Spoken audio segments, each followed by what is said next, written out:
খালি পেট আর খালি পকেটের সংগ্রাম হচ্ছে জীবনের প্রকৃত সংগ্রাম। আপনি এখানে কাকে খুঁজছেন? আপনাকে আমাকে? কি ব্যাপারে? আমাকে একটু 400 টাকা দিন তো। 400 টাকা? হ্যাঁ, সিএনজি ভাড়া। সিএনজি ভাড়া মানে? আপনার লাগেছে নিয়ে তো সিএনজি নিয়ে আপনার খোঁজে এলাম। এই যে এটা আমার লাগেজ, আপনাকে কে বললো? কেউ বলেনি, আশেপাশে কেউ ছিল না, তাই ভাবলাম আপনার লাগেজ। কেন, এটা আপনার লাগেছে না? না। ভাড়াটা দেন। দাঁড়ান, আচ্ছা আচ্ছা ঠিক আছে, আপনি এইটা রেখে আমাকে 400 টাকা দেন, আমি পরে টাকা দিয়ে এটা নিয়ে যাবো। আপনার সিএনজি ভাড়া আমি কেন দিব বলেন তো? তা ঠিক, আপনি আমার ভুলের মাসুল কেন দিবেন? আচ্ছা, আমাকে 400 টাকা লোন দেন। আপনাকে আমি চিনি না, জানি না, 400 টাকা লোন কেন দিব বলেন তো? আপনার কাছে থাকলে দেবেন, না থাকলে নাই। আমার থাকলে বা আপনাকে কেন দিব? আমার বাবা কি বলতে জানেন? যখন পারবি না তখন সহযোগিতা নিবি, হাল ছাড়বি না, হেরে যাবি না। ভাই আমার টাকাটা। ভাই একটু দেরি হয়ে যাচ্ছে। আচ্ছা একটু দাঁড়ান। আচ্ছা ভাই, আমার কাছে এই মুহূর্তে কোনো টাকা নাই, ঠিক আছে? আমি আপনাকে এই ঘড়িটা দিচ্ছি, মানে জমা রাখতেছি, ঠিক আছে? আপনার কাছে অনুরোধ, এই ঘড়িটা আপনি বেচে ফেলেন না। আমি আপনাকে টাকা দিয়ে, আপনার 400 টাকা দিব, দিয়ে এই ঘড়িটা আমি নিয়ে যাবো। সেটা হচ্ছে আপনার ফোন নাম্বারটা লাগবে, আপনার গাড়ির নাম্বারটা আমি রাখবো, আপনার বাসার ঠিকানা। এই যে আপনার নাম্বারটা আমাকে দেন, আমি আপনাকে টাকা পাঠিয়ে দিচ্ছি, ক্যাশ করে নেবেন। আমার কাছে কোনো ফোন নাই, মানে মোবাইল নাই আর কি। আপনি আপনি এক কাজ করেন, কাইন্ডলি আমাদের এই সিএনজি ভাইয়ের ফোন নাম্বারটা আর গাড়ির নাম্বারটা আপনি একটু কষ্ট করে একটু আপনার মোবাইলে একটু টুকে রাখেন। আর সিএনজি নাম্বার হচ্ছে ঢাকা মেট্রো 146439। ঠিক আছে ভাই, আপনি যেতে পারেন, কিন্তু আমি লাগেজটা নিয়ে এখন কি করবো বলেন তো? আপনি লাগেজটা নিয়ে কি করবেন সেটা আমার দেখার বিষয়। আমি যে সিএনজি ওলার নাম্বার, সিএনজি নাম্বার নিলাম, এটা দিয়ে আমি এখন কি করব? এক কাজ করেন না, আপনি একটা কাগজের মধ্যে আমাকে একটু এই ফোন নাম্বারটা, সিএনজি নাম্বারটা আমাকে একটু লিখে দেন। মানে? আসসালামু আলাইকুম। ওয়ালাইকুম আসসালাম। ভালো আছেন? হ্যাঁ ভালো আছি, কিন্তু আপনি? যে আমি একজন মানুষ, বুঝলেন, মানে অন্য একজনের উপকার করতে সে নিজেই বিপদের মধ্যে পড়ে গেছে, কেউ বিশ্বাসও করছে না। মানে কি করবো সেটা বুঝতে পারছে না। কি করবো বলেন তো? কিসের বিপদ? পুরো ডিটেলে বলবো নাকি এই মুহূর্তে যে বিপদে আছে সেটা বলবো? এই মুহূর্তের সমস্যাটা কি? সকাল থেকে শুধু পানি, কোনো নাস্তা করিনি, আর লাস্ট অপারে খেয়েছি শুধু চিড়া আর গুড়, পকেটে নট সিঙ্গেল টাকা। মানে এইটাই একটা বড় সমস্যা। আচ্ছা, আপনার গাছের ওই মানে গাছগুলোতে যদি একটু পানি টানি দিয়ে দিই, কিছু টাকা পাওয়া যাবে? লাগবে না, আমাদের আলাদা লোক আছে। যদি পুরো বাড়িটা একটু ঝাড়পোছ করে দিই, লাগবে না। গাড়িটা যদি একদম ধুয়ে মুছে ঝকঝকে তকতকিয়ে করে দিই, তাহলে তুমি গাড়ি দুবা, এটা তো তোমাকে মানাবে না। কিন্তু কোনো সমস্যা নেই আঙ্কেল। মানে বিদেশের সবাই অর্জব করে না, আর আমার কাছে ঢাকটা সব বিদেশের মতোই, কোনো অসুবিধা নেই। কোনো কিছুই করতে হবে না, আবার পাওয়া যাবে। ভাই খুব ভালো ব্যবস্থা করতো। না না, লাগেজ টাগেজ নিয়ে ঢোকা যাবে না। এর মধ্যে কি বোম টোম না পিস্তল টিস্তল আছে, কে যাবে? আর এখানে যদি অন্য কিছু থাকে আর বাইরে থেকে লাগছে যদি কেউ নিয়ে যায়, তখন ঠিক আছে, আমার ভেতরে ঢোকা লাগবে না। আপনি এক কাজ করেন, খাবারটা নিয়ে আসেন এখানে, আমি এখানে বসেই খাবো। মানে? মানে এখানে এই ফুটপাতের মধ্যে বসে খাই, কোনো অসুবিধা নেই তো। ফুটপাতে কত খেয়েছি, দরজার বাইরে বসে খাওয়ার অভ্যাস তো আমারও নেই। আজকে খাবো, অভ্যাস হয়ে যাবে। নিয়ে আস। আচ্ছা, এই গেটের ভেতর বসেন।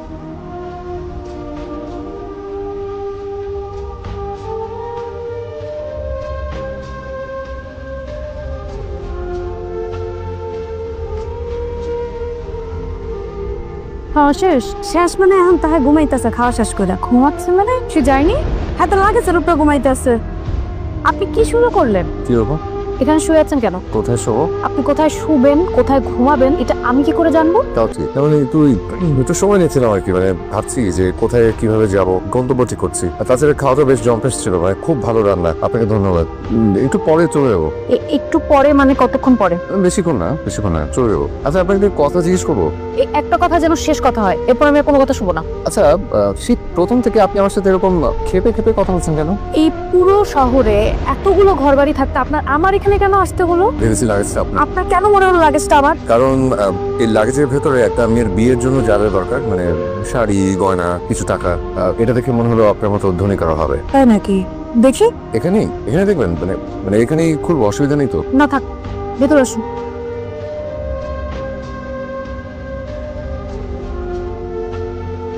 আচ্ছা, আপনি তো এখান থেকে টাকা নিয়ে সিএনজি ভাড়া কি যে বলেন, আমি অন্য টাকা না বলে কেন নেব? উল্টো আমি ছাত্রদেরকে শেখাই যে কাউকে না বলে কারো জিনিস ধরতে নেই। নিষ্কুল কারো বিয়ের, এই যে হচ্ছে সে বিয়ে বাড়িতে। আচ্ছা ওয়েট ওয়েট ওয়েট ওয়েট, কি?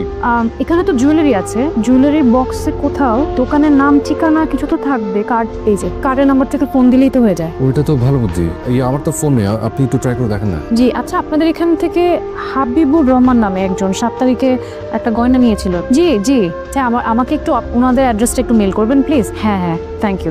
ঠিকানা পাওয়া গেছে, ওরা মেল করছে, আমি আপনাকে লিখে দিচ্ছি, আপনি নিয়ে যান। শুনুন না, মানে আমি বলছিলাম যে আপনি আমার সাথে চলুন না, মানে আমার কাছে আসলে ভাড়াটার কিছু নেই। আচ্ছা ঠিক আছে, আমি ওনাদেরকে আসতে বলি, নিয়ে যাক। মানে কাউকে বললে আবার এতগুলো জিনিস যদি মিসিং হয়, তাছে আপনি আমার সাথে চলুন না, ওই দুই বাড়িতে গেলাম, এই জিনিসপত্রগুলো পাই টু পাই বুঝে দিয়ে আসি। ভেবে দেখি। বাবা ভাবি কি আছে, শুনুন আমি কিন্তু ভালো মানুষ, আপনারা বুঝতে পারছেন না, তাই নিজের সার্টিফিকেট নিজে দিয়ে দিলাম। এত ভাববেন না প্লিজ। সারা জীবনে তো দায়িত্বহীনতার পরিচয় দিয়েছিলে। তোমার মতো একটা দায়িত্ব জ্ঞানী ছেলের কাছে এত বড় দায়িত্ব দেওয়াটাই আমার ভুল হয়েছে। থানায় গিয়েছিলেন? জি থানায় গিয়েছিলাম, তো ওনারা বললো যে এখনো পাইনি, পাওয়া মাত্রই ফোন দিবে। কবে আর ফোন দেবে? আজকেই তো মেয়ের বাড়িতে জিনিসপত্র পাঠানোর কথা। বাড়ির বড় কাউকে একটু ডাকবেন তো। ডাক। কি ব্যাপার বলেন তো? এই যে মেয়েটা গেল, আসার কোনো নাম নেই। ছেলে তো দেখছি এভাবে হবে না, আসলে যা করার ডাইরেক্ট আউজ দিয়ে করতে হবে। আসেন তো। বিষয়টা তা না, চাচা ওই যে দুজন লোক এসেছে, জানতে চাচ্ছে আমাদের কিছু হারিয়ে গিয়েছে কিনা। আপনার সাথে আমি একটু পরে কথা বলছি। হ্যাঁ এই কোথায়? ওই যে সিঁড়িতে বলছে কি যেন লাগেজ। আমার মনে হয় আমাদের লাগে। চল চল চল চল। নাও ধরো, নাও এটা রাখো।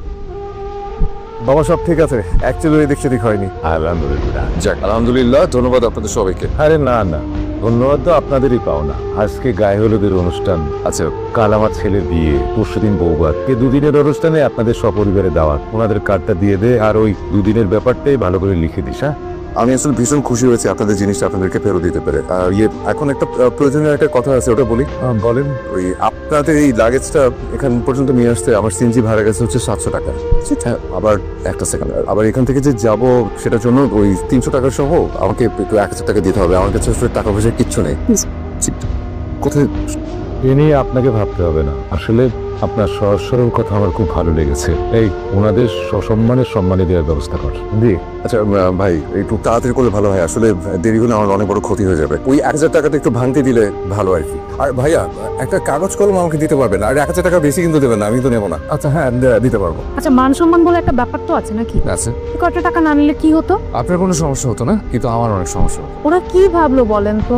একজনের উপকার করতে গিয়ে উল্টো উপকারের উপর ভাগ বসিয়ে আসলাম, যেখানে ওদের স্মৃতিতে মহৎ দৃষ্টান্ত হয়ে থাকতে পারতাম। মহৎ হচ্ছে দায়িত্ববান হওয়াটা জরুরি।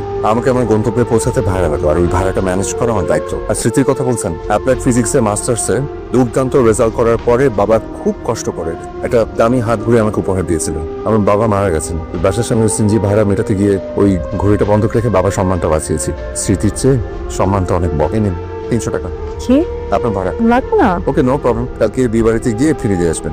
নিন এটা খুলে থাকে। বিয়ের কার্ড? শুনুন না, কার্ডটা বেশ সুন্দর। জানেন আমার না বিয়ের শাড়িটাও খুব পছন্দ হয়েছে। বিয়ে যে গয়নাগুলো সেগুলো অনেক সুন্দর। নিশ্চয়ই কালকে মেয়েটাকে দেখতে সুন্দর লাগবে, তাই না? মনে হয়। যাবে? হ্যাঁ আমাকে এখনই যেতে হবে। সেটা বলছি না, কাল বিয়েতে যাবেন? আপনি যাবেন? যদি আপনি যান তাহলে না, মানে বিয়ের শাড়ি গয়না এত সুন্দর, মানে হয় না মাঝে মাঝে খুব দেখতে ইচ্ছা করে মেয়েটাকে কেমন লাগবে। আমার হাতে একেবারে সময় নেই, যদি থাকতো তাহলে আপনার কথাটা রাখতাম। সরি। সারাদিনের সুন্দর কথাগুলোকে ঠিক না বলে ফেলে দেবেন না প্লিজ। সারাদিন যে আপনাকে আমি চিনেছি সে আপনি না, এই আপনি সত্যিকারের আপনি। আজ রাত 4টায় আমার ফ্লাইট। বলেন কি? জাপানে একটা স্কলারশিপ পেয়েছি। আগে বলেননি কেন? আগে বললে কি হতো?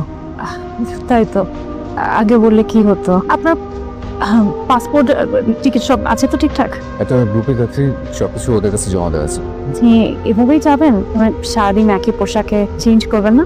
কাল সবকিছু হাওয়া হয়ে গেছে। নিত্য প্রয়োজনীয় জিনিসও একটা ব্যাগ ছিল, সেটাও দুলাভাই একটা শার্ট পরে বেরিয়েছিলাম, ভেবেছিলাম এটা ফেরত দিব, হাতে তো সময় নেই। আমাকে আসলে এখনই যেতে হবে। তবে একটা কথা, আজকে সারাটা দিন আপনার সান্নিধ্যে যেভাবে কাটলো, বিশ্বাস করেন চাইলেও আমি কোনোদিন সেটা ভুলতে পারবো না। রাত হয়ে গেছে, সব দোকানপাটও তো বন্ধ হয়ে গেছে। আচ্ছা আপনি যদি কিছু মনে না করেন, আমার বাবার একটা শার্ট, একটা প্যান্ট, কিছু জিনিস যদি আমি আপনাকে, মানে হয় না মাঝে মাঝে ইচ্ছা হয়, মানে একজন মানুষ আরেকজন মানুষকে মানে হয়, কিন্তু আমার হাতে আসলে একেবারে সময় নেই। এই সাজ পোশাকে। আবার কবে আসবেন? অপেক্ষা করবেন, এটা নিন। হঠাৎ মনে এলো তাই লিখে পেলাম। আমি কিন্তু কবি না, কিন্তু আমার কাছে মনে হয় যে মনের ভাব প্রকাশ করার জন্য কবি হতে হয়। আপনি আমার নামটাই জানেন না, আমার নাম আব্দুল হাই।